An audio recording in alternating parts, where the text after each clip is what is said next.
Hi teachers, it's the Money Prep team here. We are happy to give you a quick visual on your new dashboard and the new features that will make teaching financial literacy even easier for you and super fun for your students.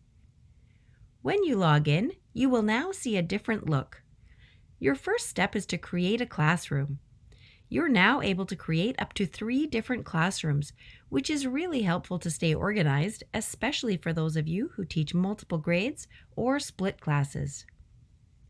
Simply click plus New Classroom and we'll follow the steps. You are able to nickname your classroom and give it a unique name.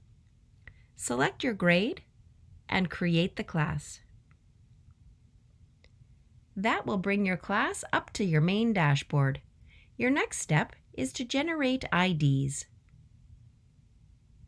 Here you are able to enter the first name of your students, 1 per line, and the system will automatically create player IDs for them.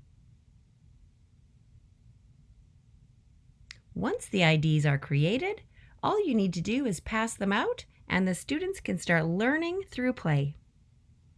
You have been asking us for some progress data, so now we've got the first phase of progress reports for your classroom.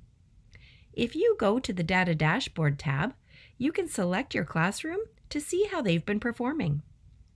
Right now, we can show you how many students have activated their accounts and the total number of challenges played by the class. And we will also be able to identify the leading students. The more they play, the better the data will be. This section is part of our commitment to student progress reporting, and more features will be developed here, so stay tuned. So with that, you are ready to go. Have a wonderful year of teaching financial literacy, and we are here for any questions that you may have. Thank you for your commitment to your students' futures. We can't think of a more important topic of learning for their health and well-being. Happy teaching!